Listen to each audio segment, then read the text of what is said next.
Karbala में और फिक्रे हुसैनी के अलमबरदार मैदान में निकलेंगे, यजीदी सोचों से टकराएंगे और बड़े सीने तैयार हैं जो इसके लिए पूरी जद्दोजहद करेंगे। अभी तो करबला का आखिरी मैदान बाकी है। अपनी ज़िंदगी के अंदर कुव्वत इरादी पैदा करें, कुछ कर लेने की ठान अपने मिजाज में पैदा करें। कमज़ोरी आ जाती। अदी बिन हातम जो थे ना, ये हातम ताई के बेटे थे, बादशाह का बेटा था, ज़माना बड़ा देखा था, बड़े बड़े वज़ीरों मुशीरों, सारी ज़िंदगी आला सतही वफूद से मुलाकात हुई। अदी हुजूर की बारगाह में आए, मुस्नद इमाम अहमद बिन हम्बल में मौजूद। तो इस्लाम पर अभी गुर्बत का दौर था, चंद लोग मुसलमान हुए थे। नबी पाक अलैहिस्सलाम ने फरमाया अदी कलमा पढ़ लो।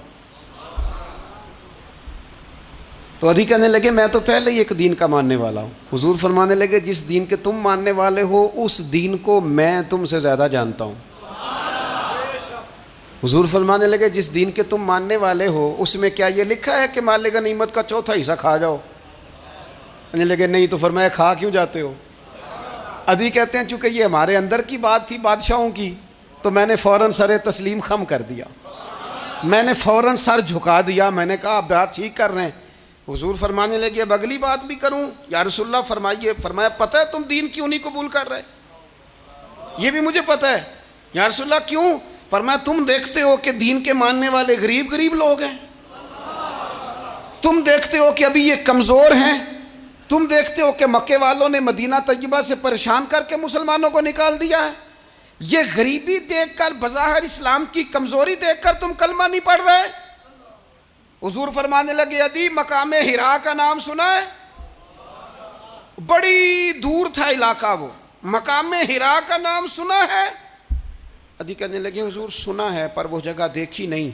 महबूब फरमाने लगे सुन, मैं वो वक्त लेके आऊँगा, मेरा दीन इस तरह नाफिज होगा कि एक औरत मकामे हिरा से ऊँटनी पे अकेली बैठेगी और अकेली आएगी और आके बैतुल्लाह का तवाफ करेगी, सिवाय उसे अल्लाह के किसी का खौफ नहीं होगा, रब के अलावा किसी से नहीं डरेगी। ये दौर आएगा।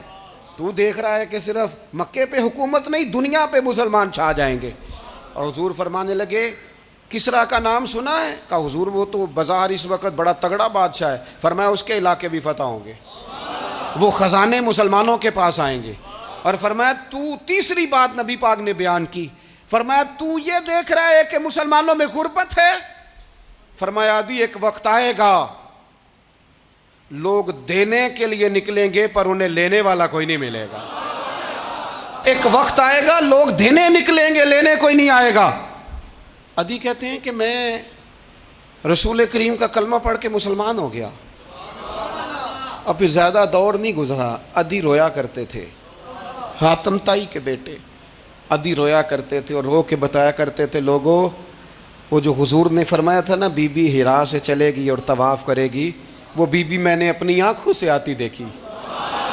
मैंने उस तन्हा औरत को हुजूर सैयद आलम की पेशन गोई के मुताबिक बैतुल्लाह का तवाफ़ करते देखा, उसे सिवाय अल्लाह के किसी का डर नहीं था। और अदी कहने लगे वो जो हुजूर ने फरमाया था ना कि किसरा के ख़जाने फ़तह होंगे, फरमाया वो जब फ़तह हो रही थी तो मैं खुद उस जंग में शरीक था, मुझे अल्लाह ने मौका दिया, मैं मुजाहिदों में शामिल था। और फरमाने लगे तीसरी पेशन गोई रह गई है, मुझे उम्मीद है वो भी पूरी होगी। हज़रत उमर बिन अब्दुल अजीज़ के ज़माने में आके वो दौर भी आया कि लोग ज़कात देने निकलते थे, लेने वाला कोई नहीं मिलता था।